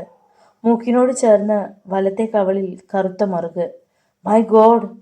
മിന്നൽ പോലെ മനസ്സിലേക്ക് ഓർമ്മ കയറി വന്നതും രാമഭദ്രൻ ഞെട്ടി പിന്നോട്ട് മാറി. സുഗന്ധി! ഈ ചിത്രത്തിലുള്ളവൾ തന്നെയാണ് തന്റെ കാറിൽ കയറിയത്, പിന്നെ മായയായി മറിഞ്ഞത്, കഴുകൻകാവിലെ വീട്ടിൽ ശവശരീരമായി കിടന്നത്. അച്ഛാ! രാമഭദ്രൻ ശിവശങ്കര പണിക്കരുടെ മുറിയിലേക്ക് ഓടി. പണിക്കർ കിടക്കയിലിരുന്ന് നാമം ജപിക്കുകയായിരുന്നു. എന്താ അച്ഛാ? അത് അവളുടെ ചിത്രമാണ്, സുഗന്ധിയുടെ. എനിക്കത് കണ്ടപ്പോഴേ മനസ്സിലായി. അവൾ ഉയർത്തെഴുന്നേൽക്കാൻ കാരണം ആ ചിത്രമാണെന്ന്. പെട്ടെന്ന് കിടപ്പുമുറിയിൽ നിന്നും അപർണയുടെ നിലവിളി ഉയർന്നു. അപർണയാണല്ലോ അച്ഛ നിലവിളിച്ചത്. രാമഭദ്രൻ പെട്ടെന്ന് കിടപ്പറയിലേക്ക് ഓടി. പിന്നാലെ ശിവശങ്കര പണിക്കരും. അപർണ, എന്താ? ഒറ്റച്ചാട്ടത്തിന് മുറിയിലേക്ക് കയറിയ രാമഭദ്രൻ ചോദിച്ചു. കുളിമുറിയിൽ ആരോ ഉണ്ട്, വിറയലോടെ അവൾ പറഞ്ഞു. നേരാണോ? രാമഭദ്രൻ ഒന്ന് സംശയിച്ചു. വെള്ളം വീഴുന്ന ശബ്ദം കേട്ടു. പിന്നെ ആരോ മാറുന്നത് പോലെ തോന്നി. ഒക്കെ നിന്റെ തോന്നലാ. രാമഭദ്രൻ കുളിമുറിയിലെ ലൈറ്റ് ഓണാക്കി. വാതിൽ തുറന്ന് അകത്തു കയറി. അവിടെ ആരുമില്ലായിരുന്നു. കുളിമുറിയുടെ വെന്റിലേറ്ററിൽ ഇരുന്ന കരിമ്പൂച്ച പുറത്തേക്ക് ചാടി. ഇവിടെയെങ്ങും ഒന്നുമില്ല. നേരത്തെ കണ്ട പൂച്ച വെന്റിലേറ്ററിൽ ഇരിക്കുന്നുണ്ടായിരുന്നു. ആ പൂച്ചയെ ഇതിനു മുമ്പ് നമ്മൾ ഇവിടെയെങ്ങും കണ്ടിട്ടില്ലല്ലോ രാമേട്ട. കരിമ്പൂച്ചയുടെ രൂപത്തിൽ ദുഷ്ടാത്മാക്കൾ വരുമെന്നാ പറഞ്ഞു കേട്ടിരിക്കുന്നത്. ആളെ മെനക്കെടുത്താതെ പോയി കിടക്ക അപർണേ. അല്പം ദേഷ്യത്തോടെ രാമഭദ്രൻ പറഞ്ഞു. എന്താ മോനെ, അവൾ എന്തിനാ നിലവിളിച്ചത്? വെറുതെ കുളിമുറിയിൽ ആരോ നിൽപ്പുണ്ടെന്ന്. എന്നിട്ട്? അവിടെ എങ്ങും ആരുമില്ല. ഒക്കെ അവളുടെ ഓരോ തോന്നലുകളാ. തോന്നലുകൾ എന്ന് പറഞ്ഞ് തള്ളിക്കളയാൻ വരട്ടെ. ആലോചനയോടെ പണിക്കർ പറഞ്ഞു. ഒന്നും മനസ്സിലാകാത്ത ഭാവത്തിൽ രാമഭദ്രൻ പണിക്കരെ നോക്കി. പോയി നാമം ജപിച്ച് കിടക്ക്, നാളെ സംസാരിക്കാം. പണിക്കർ തിരിഞ്ഞു. മന്ത്രവാദിയുടെ ബന്ധനത്തിൽ നിന്നും സുഗന്ധവല്ലി മോചിതയായെന്ന് ശിവശങ്കര പണിക്കർക്ക് മനസ്സിലായി. അവളുടെ ചിത്രത്തിലെ രക്തതിലകം അവളുടെ പ്രതികാരം തീരാത്തതിന്റെ അടയാളം. ഈശ്വരന്മാരെ, ഇനി ആരൊക്കെയാണോ അവളുടെ പ്രതികാരത്തിന് ഇരയാകുന്നത്? കഴുകൻകാവിൽ ഇനി എത്ര കുരുതികൾ നടക്കുമെന്ന് ഭഗവാന് പോലും പറയാൻ പറ്റുമെന്ന് തോന്നുന്നില്ല. ശിവശങ്കര പണിക്കർ തന്റെ മുറിയിലേക്ക് പോയി കിടക്കയിൽ കയറി കിടന്നു. അരയിലെ ഏലസിൽ അറിയാതെ തൊട്ടു. ആത്മധൈര്യം സിരകളിലേക്ക് ഇരമ്പിക്കയറുന്നത് പോലെ തോന്നി. പുറത്ത് ശക്തിയായ ഒരു കൊള്ളിയാൻ മിന്നി. ആ വെളിച്ചത്തിൽ ജനാലയ്ക്കിൽ ഒരു രൂപം നിൽക്കുന്നത് കണ്ട് പണിക്കർ ഞെട്ടി. ഏട്ടൻ എൻ്റെ അടുത്തു നിന്ന് എന്തോ മറച്ചു വെക്കുന്നുണ്ട്. അച്ഛനും ഏട്ടനും ഞാൻ കേൾക്കാതെ സംസാരിച്ചത് എന്താണ്? രാമഭദ്രന്റെ വയറിലൂടെ കൈയോടിച്ചുകൊണ്ട് അപർണ തിരക്കി. ഞാൻ പറഞ്ഞില്ലേ വരാൻ വൈകിയതിന്റെ കാരണം. അതൊന്നുമല്ല, അവൾ ചിണുങ്ങളോട് പറഞ്ഞു. അതെ, അക്രമങ്ങളിൽ നിന്നും ഒരു പെൺകുട്ടിയെ രക്ഷിക്കാൻ ചെന്നപ്പോൾ അവൾ മരിച്ചു. ക്രൂരമായ ബലാത്സംഗം. ആക്രമികളെ ഞാൻ അടിച്ച് താഴെയിട്ടു. പിന്നെ മടങ്ങിപ്പോന്നു. കഴുകൻകാവിലല്ലേ ഏട്ടൻ പോയത്? അത് നീ എങ്ങനെ അറിഞ്ഞു? അച്ഛൻ പറയുന്നത് ഞാൻ കേട്ടു. അസമയത്ത് കഴുകൻകാവിൽ പോയവരാരും ജീവനോടെ മടങ്ങി വന്നിട്ടില്ല. എൻ്റെ പ്രാർത്ഥന ഒന്നുകൊണ്ട് മാത്രമാ ഏട്ടൻ ഒരു കുഴപ്പവുമില്ലാതെ തിരിച്ചു വന്നത്. കഴുകൻകാവിൻ്റെ അടുത്തായിരുന്നു ആ പെണ്ണിൻ്റെ വീടെന്ന് ഞാൻ അറിഞ്ഞില്ല. മാത്രമല്ല, ഈ നാട്ടിലെ കഥകളൊന്നും നിനക്കറിയാവുന്ന പോലെ എനിക്കറിയില്ലല്ലോ. ആ, ഇന്ന് നമ്മുടെ ജയപാലൻ വിളിച്ചിരുന്നു. ഓ, ജയപാലൻ ഡൽഹിയിൽ നിന്ന് തിരിച്ചെത്തിയോ? ഇല്ല, മറ്റന്നാൾ എത്തുമെന്നാണ് പറഞ്ഞത്. മറ്റന്നാളോ? ഹൗസ് വാമിങ്ങിന്റെ കാര്യം ഏട്ടൻ പറഞ്ഞില്ലേ? ഞാൻ പറഞ്ഞപ്പോഴാണ് അവന് ഓർമ്മ വന്നത്. ഗോകുൽമോൻ തിരിഞ്ഞു കിടന്നു. രാമഭദ്രൻ അവൻ്റെ നെറ്റിയിൽ കൈ ചേർത്ത് നോക്കി. ഇപ്പോൾ പനിയൊന്നുമില്ല. ഞാൻ ടാബ്ലറ്റ്സ് കൊടുത്തിരുന്നു. നേരെ ഒരുപാടായി, ഉറങ്ങാൻ നോക്ക്. അപർണ എണീറ്റ് ബെഡ് ലാമ്പ് അണച്ചു. വിളറിയ നിലാവെളിച്ചം അകത്ത് തങ്ങി നിൽപ്പുണ്ടായിരുന്നു. ഇടയ്ക്കിടയ്ക്ക് ശക്തിയായ ഇടിമിന്നൽ. രാമഭദ്രൻ പതുക്കെ മയങ്ങാൻ തുടങ്ങുകയായിരുന്നു. അപ്പോൾ നെഞ്ചിലെ രോമക്കാടുകൾക്കിടയിലൂടെ ഒരു കൈ ഇഴഞ്ഞു. തൻ്റെ ദേഹത്തോട് ചേർന്ന് കിടക്കുന്ന അപർണയുടെ മാറിടങ്ങൾ അയാളുടെ നെഞ്ചിലമർന്നു. പെട്ടെന്ന് രാമഭദ്രൻ ഉറക്കം ഞെട്ടി. അയാൾ ഉണർന്നു. എന്താ ഏട്ടാ? തറയിൽ എണീറ്റിരിക്കുന്ന അപർണ ചോദിച്ചു. ഒന്നുമില്ല, നീ എന്താ തറയിൽ ഇറങ്ങിക്കിടന്നത്? എനിക്കൊന്നും ഓർമ്മയില്ല. അവൾ കയറി കിടക്കയിൽ കിടന്നു. അപ്പോൾ ആരാണ് തൻ്റെ അടുത്ത് കിടന്ന് തൻ്റെ വികാരങ്ങളെ ഉണർത്തിയത്? അപർണയിൽ നിന്ന് പോലും ഒരിക്കലും ഉണ്ടാകാത്ത അനുഭവമായിരുന്നു തനിക്ക് ലഭിച്ചത്. പെട്ടെന്ന് പുറത്തൊരു മിന്നലുണ്ടായി. ആ മിന്നലിൽ ജനാലയ്ക്കിൽ ഒരു രൂപം നിൽക്കുന്നത് കണ്ട് രാമഭദ്രൻ ഞെട്ടിപ്പോയി. ഇപ്പോൾ അയാൾക്കെല്ലാം വ്യക്തമായി. സുഗന്ധിയായിരുന്നു തൻ്റെ ഒപ്പം ഈ കിടക്കയിൽ ഉണ്ടായിരുന്നത്. അവൾ പറഞ്ഞതിൻ്റെ പൊരുൾ ഓരോന്നായി മനസ്സിലായി വരുന്നുണ്ട്. ഇതിൽ നിന്ന് രക്ഷപ്പെടാൻ എന്താണൊരു പോംവഴി? രാവിലെ ബെഡ് കോഫിയുമായി അപർണ വന്ന് വിളിച്ചപ്പോഴാണ് രാമഭദ്രൻ ഉണർന്നത്. എണീക്കുന്നില്ലേ? നേരം എത്രയാണെന്നറിയാമോ? അയാൾ എണീറ്റിരുന്ന് കോഫി വാങ്ങി. അച്ഛനെവിടെ? നേരത്തെ എണീറ്റു. ഏട്ടനെ അന്വേഷിച്ചു. എന്താ കാര്യം? ആവോ, എനിക്കറിയില്ല. നിങ്ങൾ അച്ഛനും മകനും തമ്മിലല്ലേ രഹസ്യം പറച്ചിൽ? എന്നോട് ആരും ഒന്നും പറയാറില്ലല്ലോ. മോനുണർന്നോ? രാമഭദ്രൻ വിഷയം മാറ്റി. ഉവ്, അവൻ മുത്തശ്ശൻ്റെ അടുത്തുണ്ട്. രാമഭദ്രൻ സ്വീകരണ മുറിയിലേക്ക് വരുമ്പോൾ മുത്തശ്ശൻ്റെ മടിയിലായിരുന്നു ഗോകുൽമോൻ. പനിയൊക്കെ മാറിയില്ലേ? മോൻ പോയി കളിച്ചോ? ഞങ്ങൾക്ക് ഇത്തിരി സംസാരിക്കാനുണ്ട്, രാമഭദ്രൻ പറഞ്ഞു. ഗോകുൽ പോയതും ശിവശങ്കര പണിക്കർ എണീറ്റു. മോനെ, നീ വിചാരിക്കുന്നത് പോലെയല്ല കാര്യങ്ങൾ. അവൾ ഇവിടെയുണ്ട്, ഈ വീട്ടിൽ. ആരാണച്ചാ? സുഗന്ധി. ഏ? അതെ, ഇന്നലെ ഞാൻ അവളെ പുറത്തു കണ്ടു. അയാൾക്കും കഴിഞ്ഞ രാത്രിയിലെ സംഭവങ്ങൾ ഓർമ്മ വന്നു. പക്ഷെ അച്ഛനോട് എങ്ങനെ പറയും? എനിക്കും അത് മനസ്സിലായച്ചാ. ഇനി നിങ്ങൾ സൂക്ഷിക്കണം. അവളുടെ രണ്ടാം വരവിൻ്റെ ഉദ്ദേശം തൽക്കാലം നമുക്കറിയില്ല. അച്ഛാ, എനിക്ക് രാവിലെ കഴുകങ്കാവ് വരെ പോകണം. നീ തനിച്ചു പോകണ്ട. അത്രയ്ക്ക് നിർബന്ധമാണെങ്കിൽ ഞാനും കൂടെ വരാം. അച്ഛനും വരണം. ഞാനത് പറയാൻ തുടങ്ങിയായിരുന്നു. ഉച്ചയോടടുത്ത സമയത്ത് ശിവശങ്കര പണിക്കനും രാമഭദ്രനും കാറിൽ കഴുകങ്കാവിലേക്ക് പുറപ്പെട്ടു. കാളിക്ഷേത്രത്തിന് മുന്നിലെത്തിയതും കാർ നിർത്താൻ പണിക്കർ പറഞ്ഞു. എന്താച്ചാ? ഇറങ്ങി വാ. പണിക്കർ ഡോർ തുറന്ന് പുറത്തിറങ്ങി. പിന്നാലെ രാമഭദ്രനും. ഈ ഭാഗത്ത് നിന്നല്ലേ അവൾ നിന്റെ കാറിൻ്റെ മുമ്പ് ചാടിയത്? അതെ, ഈ അമ്പലം അവളെ കുടിയിരുത്തിയ സ്ഥലമാണ്. അച്ഛൻ പറയുന്നത്? അത്ഭുതത്തോടെ രാമഭദ്രൻ പണിക്കരെ നോക്കി. സത്യം നിനക്കൊന്നും അറിയില്ല. ഇന്നലെ ഞാൻ കഥകളൊക്കെ പറയാൻ തുടങ്ങിയപ്പോഴാണ് ദുർനിമിത്തം കണ്ടത്. എനിക്കെല്ലാം അറിയണം അച്ഛാ, എല്ലാം. ഞാൻ പറഞ്ഞല്ലോ, ചെമ്പകരാമൻ്റെ മകളാണ് സുഗന്ധവല്ലിയെന്ന്. അവൾ അതിസുന്ദരിയായിരുന്നു. അപ്സരസ് പോലും തോറ്റുപോകുന്ന സൗന്ദര്യം. നാടുവഴി മകളെ തലയിലും തറയിലും വെക്കാതെ വളർത്തി. അവളെ മോഹിക്കാത്ത ചെറുപ്പക്കാർ ഈ നാട്ടിലുണ്ടായിരുന്നില്ല. പക്ഷേ അവരൊക്കെ നാടുവാഴി പേടിച്ച് ആഗ്രഹങ്ങളൊക്കെ മനസ്സിൽ തന്നെ കുഴിച്ചുമൂടി. സുഗന്ധി നന്നായി ചിത്രം വരയ്ക്കുമായിരുന്നു. അവളെ ചിത്രകല പഠിപ്പിക്കാൻ വേണ്ടി ചെമ്പകരാമൻ ഒരു ചിത്രകാരനെ വരുത്തി. നിരഞ്ജൻ എന്നായിരുന്നു അയാളുടെ പേര്. നാടുവാഴിയുടെ കൊട്ടാരത്തിൽ താമസിച്ചാണ് നിരഞ്ജൻ സുഗന്ധിയെ ചിത്രരചന പഠിപ്പിച്ചത്. നിരഞ്ജന് താമസിക്കാൻ കൊട്ടാരത്തിൽ ഒരു പ്രത്യേക മുറിയും എല്ലാ സൗകര്യങ്ങളും നൽകി. സുഗന്ധി തന്നെ സ്നേഹിക്കുന്ന വിവരം വളരെ വൈകിയാണ് നിരഞ്ജൻ അറിഞ്ഞത്. അയാൾ ഞെട്ടിപ്പോയി. ചിത്രം വരെ മതിയാക്കി അയാൾ തിരിച്ചു പോകാൻ ഒരുങ്ങി. നിരഞ്ജൻ മടങ്ങിപ്പോയാൽ താൻ ആത്മഹത്യ ചെയ്യുമെന്ന് സുഗന്ധി ഭീഷണി മുഴക്കി. ആ ഭീഷണിക്ക് മുന്നിൽ അയാൾ തോറ്റു.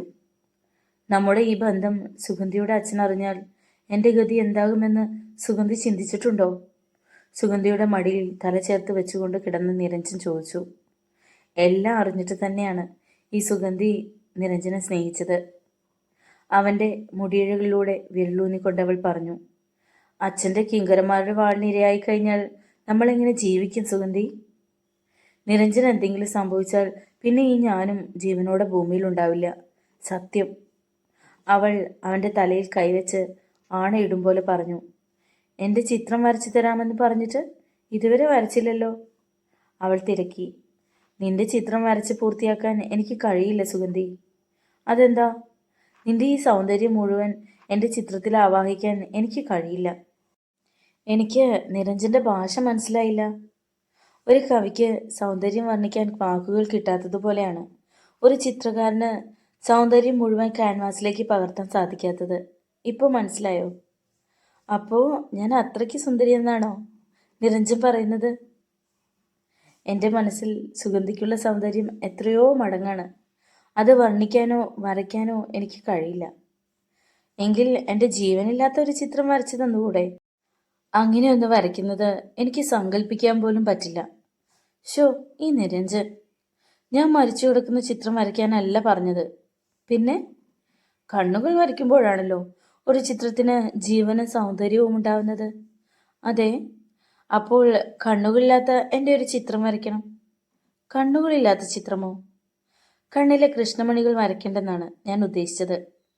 നിരഞ്ജൻ കുറേ നേരം ആലോചിച്ചു. വെറുതെ ആലോചിച്ച് നേരം കളയണ്ട. എനിക്ക് ഇങ്ങനെ ഒരു ചിത്രം വരച്ചു തന്നേ പറ്റൂ. നിർബന്ധമാണോ? അതെ. നിരഞ്ജൻ എന്നെ ജീവനെ പോലെ സ്നേഹിക്കുന്നുണ്ടെങ്കിൽ ഇന്ന് തന്നെ വരയ്ക്കാൻ തുടങ്ങാം. അയാൾ അവളുടെ മടിയിൽ നിന്ന് എഴുന്നേറ്റു. അവളുടെ സൗന്ദര്യം തരിമ്പ് പോലും വിട്ടുപോകാതെ വളരെ ശ്രദ്ധയോടെ ചിത്രം വരയ്ക്കാൻ നിരഞ്ജൻ ആരംഭിച്ചു. ഒരാഴ്ച കൊണ്ട് അയാൾ ചിത്രം പൂർത്തിയാക്കി. പക്ഷേ കണ്ണിലെ കൃഷ്ണമണികൾ മാത്രം വരച്ചില്ല. നിരഞ്ജൻ, ദയവായി എൻ്റെ കണ്ണുകൾ കൂടി വരയ്ക്കൂ. ഞാൻ പറഞ്ഞില്ലേ സുഗന്ധി, നിന്നിൽ ഞാൻ കാണുന്ന സൗന്ദര്യം ചിത്രത്തിൽ വരയ്ക്കാൻ എനിക്ക് അസാധ്യമാണ്.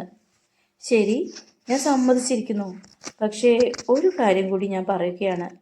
ഞാൻ മരിച്ചാലും എൻ്റെ ആത്മാവിൻ്റെ സാന്നിധ്യം ഈ ചിത്രത്തിൽ ഉണ്ടായിരിക്കും. ആരെങ്കിലും അതിൻ്റെ കണ്ണ് വരച്ച് പൂർത്തിയാക്കാൻ മാത്രമേ എനിക്ക് മോചനമുണ്ടാവൂ. വിഡ്ഢിത്തം പുലമ്പാതെ സുഗന്ധി. ജീവിക്കാൻ തുടങ്ങിയിട്ടില്ല, അതിനു മുമ്പാണ് മരണം. വേറൊന്നും പറയാനില്ലേ? എൻ്റെ അച്ഛൻ്റെയും കിങ്കരന്മാരുടെയും സ്വഭാവം അറിയാവുന്നതുകൊണ്ട് മനസ്സിലെപ്പോഴും മരണഭീതിയാണ് നിരഞ്ജൻ. ഒന്നും സംഭവിക്കില്ല. ഈ ലോകത്ത് ആദ്യമായി പ്രേമിക്കുന്ന സ്ത്രീയും പുരുഷനുമല്ല നമ്മൾ. ധൈര്യമായിട്ടിരിക്കെ. അവൻ്റെ വാക്കുകൾ അവൾക്ക് ആത്മവിശ്വാസം പകർന്നു. ദിവസങ്ങൾ കടന്നുപോയി. ഒടുവിൽ ചെമ്പകരാമൻ്റെ ചെവിയിലും വിവരമെത്തി. കാര്യസ്ഥനാണ് അതറിയിച്ചത്. സുഗന്ധിയെയും നിരഞ്ജനെയും ചെമ്പകരാമൻ വിളിച്ചു വരുത്തി. ഞാൻ കേട്ടതൊക്കെ സത്യമാണോ? അതെ അച്ഛാ, എനിക്ക് നിരഞ്ജനെ ഇഷ്ടമാണ്. മറക്കാൻ മാത്രം അച്ഛൻ പറയരുത്. ഞങ്ങളുടെ വിവാഹം നടത്തി തരണം. സാധ്യമല്ല. ചെമ്പകരാമന് ഒരേ ഒരു ഉത്തരമേ ഉണ്ടായിരുന്നുള്ളൂ. കാരണം? സുഗന്ധി വിട്ടുകൊടുത്തില്ല. കാരണം അറിയണോ നിനക്ക്? ഒരു താണ ജാതിക്കാരന് എൻ്റെ മകളെ കെട്ടിച്ചു കൊടുക്കാൻ മാത്രം ആദർശധീരനൊന്നുമല്ല ഈ ചെമ്പകരാമൻ. അപ്പോൾ അച്ഛൻ ജാതിക്കും മതത്തിനും എതിരെ പ്രസംഗിച്ചിട്ടുള്ളത് ജനങ്ങളുടെ കണ്ണിൽ പൊടിയിടാൻ വേണ്ടിയായിരുന്നു. ചോദ്യങ്ങൾ വേണ്ട. സ്വന്തം മകളുടെ കാര്യത്തിൽ ഞാൻ അല്പം സ്വാർത്ഥനായി പോയെന്ന് കരുതിക്കോ. നിരഞ്ജൻ, നിങ്ങൾ എൻ്റെ മകളുടെ ഗുരുനാഥനായതുകൊണ്ട് ഞാൻ ക്ഷമിക്കുന്നു. പക്ഷേ ഈ നാട് വിട്ട് എങ്ങോട്ടെങ്കിലും പൊയ്ക്കോണം. ഇനി എൻ്റെ കൺമുന്നിൽ വന്നാൽ ഉത്തരം പറയുന്നത് ഉടവാളായിരിക്കും. ചെമ്പകരാമൻ്റെ കല്ലെ പിളർക്കുന്ന കൽപ്പന കേട്ട് സുഗന്ധി ഞെട്ടിപ്പോയി. താനിത് പ്രതീക്ഷിച്ചതാണെന്ന മട്ടിൽ നിരഞ്ജൻ മാത്രം പുഞ്ചിരിച്ചു. പിന്നെ തലയും താഴ്ത്തി ഇറങ്ങി നടന്നു. നിരഞ്ജ, നിൽക്കൂ, ഞാനും വരുന്നു.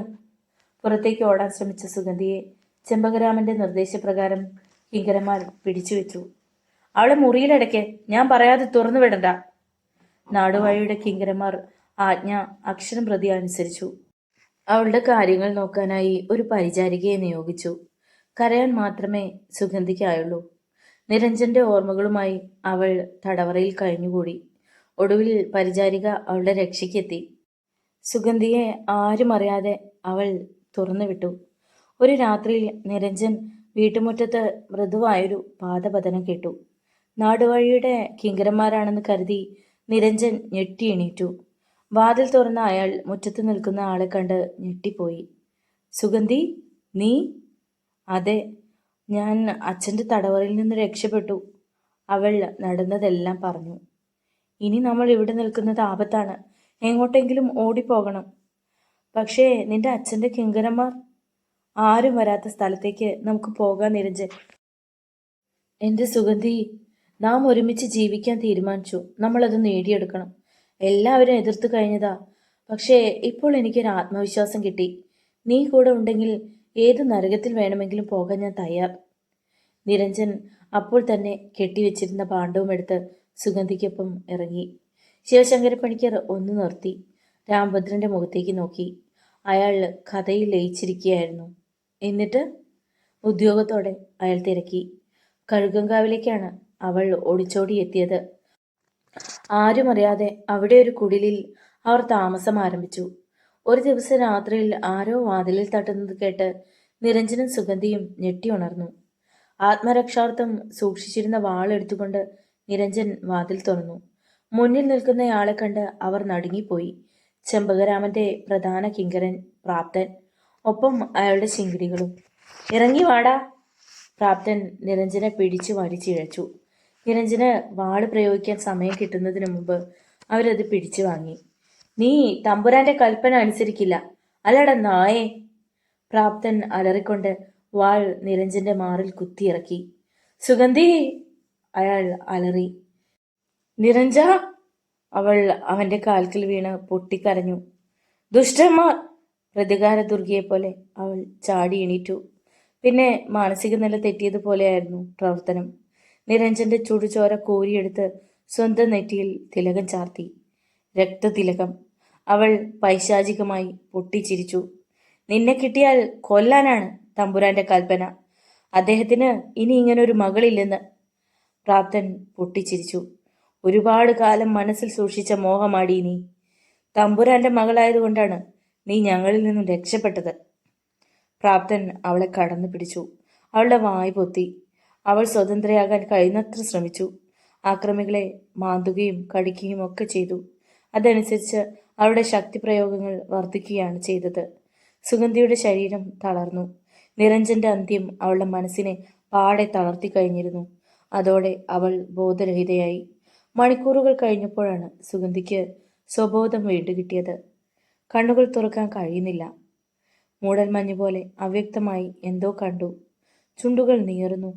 ചുണ്ടുകൾ മാത്രമല്ല, ശരീരമാസകലം നീറുന്നു. അപ്പോഴാണ് താൻ മണ്ണിലാണ് കിടക്കുന്നതെന്ന് മനസ്സിലായത്. ചുറ്റും നോക്കിയപ്പോൾ അവൾക്ക് പരിസരബോധമുണ്ടായി. കാളീക്ഷേത്രത്തിന്റെ കൽമണ്ഡപത്തിലെ വിളക്ക് അവൾ കണ്ടു. അവൾ എണീക്കാൻ ശ്രമിച്ചു. ആ! തുടകൾക്കിടയിൽ വെട്ടിക്കീറുന്ന വേദന. അങ്ങോട്ട് നോക്കി അവളൊന്ന് ഞെട്ടി. താൻ അതിക്രൂരമായി ബലാത്സംഗം ചെയ്യപ്പെട്ടിരിക്കുന്നു. പക്ഷേ തന്നെ കൊല്ലാതെ കാളീക്ഷേത്രത്തിന് മുന്നിൽ കൊണ്ടുപോയി ഇട്ടത് എന്തിനാണെന്ന് മാത്രം അവൾക്ക് മനസ്സിലായില്ല. തലയ്ക്കുള്ളിൽ ഇടിവെട്ടിയതുപോലെ അവൾ ചാടി എണീറ്റു. പിന്നെ ഒരു ഭ്രാന്തിയെ പോലെ കാളിദേവിയുടെ പ്രതിഷ്ഠയിൽ തല ആഞ്ഞടിച്ചു. എൻ്റെ ദേവി, അവിടുത്തെ മുന്നിൽ വെച്ചാണല്ലോ എനിക്ക് ഈ അവസ്ഥ ഉണ്ടായത്. എൻ്റെ നിരഞ്ജൻ എന്നെ വിട്ടു പോയി. ഇനി ഞാൻ എന്തിനു ജീവിക്കണം? എന്നെ കൂടി സ്വീകരിക്കൂ. ഞങ്ങളെ ദ്രോഹിച്ച ദുഷ്ടന്മാരോട് പകരം ചോദിക്കാനുള്ള ശക്തി തരൂ. എൻ്റെ രക്തം കൊണ്ട് അവിടുന്ന് തൃപ്തിപ്പെടൂ. അവൾ സ്വന്തം രക്തമെടുത്ത് കാളി വിഗ്രഹത്തിന്റെ ശിരസിൽ തേച്ചു. രക്തതിലകം. തല വീണ്ടും വീണ്ടും കല്ലിലടിച്ചു. അവളുടെ നെറ്റിയിൽ നിന്നും രക്തം പുഴയായി ഒഴുകി വിഗ്രഹത്തെ നനച്ചു. പെട്ടെന്ന് കാളി വിഗ്രഹത്തിൽ നിന്നും ഒരു ദിവ്യപ്രഭ ഉയർന്നു. ശക്തിയായൊരു ഇടിമിന്നലുണ്ടായി. ആ ദിവ്യപ്രഭ ഭദ്രകാളിയുടെ രൂപം പൂട്ടു. ഉഗ്രരൂപിണിയായ ദേവിയുടെ കണ്ണുകളിൽ കോപം ജ്വലിച്ചു. ദേവി കുനിഞ്ഞ് വലതുകൈ കൊണ്ട് ജീവനറ്റു കിടക്കുന്ന സുഗന്ധിയുടെ ശിരസിൽ സ്പർശിച്ചു. സുഗന്ധിയുടെ ഉടലിൽ നിന്നും മറ്റൊരു രൂപം എണീറ്റ് കാളിയുടെ മുന്നിൽ ശിരസ് നമിച്ചു. കാളി സംതൃപ്തയായി. ആ രൂപത്തെ അനുഗ്രഹിച്ച ശേഷം അപ്രത്യക്ഷയായി. സുഗന്ധിയുടെ പ്രതിരൂപത്തിന്റെ കണ്ണുകളിൽ കോപത്തിന്റെ ജ്വാലകൾ ഉയർന്നു. വായിൽ നിന്നും കോമ്പല്ലുകൾ പുറത്തേക്ക് ചാടി വന്നു. കൈവിരലുകളിൽ നീണ്ട നഖങ്ങൾ വളർന്നു. അവളൊരു യക്ഷിയായി മാറി. കഥ കേട്ട് തരിച്ചു നിൽക്കുകയായിരുന്നു രാമഭദ്രൻ. ഈ കാളീക്ഷേത്രത്തിന്റെ പ്രതിഷ്ഠയ്ക്ക് മുന്നിലാണ് സുഗന്ധി അന്ന് ജീവനൊടുക്കിയത്. ക്ഷേത്രത്തിൻ്റെ അവശിഷ്ടങ്ങളിലേക്ക് കൈ ചൂണ്ടിക്കൊണ്ട് പണിക്കർ പറഞ്ഞു. നിങ്ങൾ ആദ്യമായിട്ടാണ് ഈ ചാനൽ കാണുന്നതെങ്കിൽ ദയവായി ഒന്ന് സബ്സ്ക്രൈബ് ചെയ്യുക.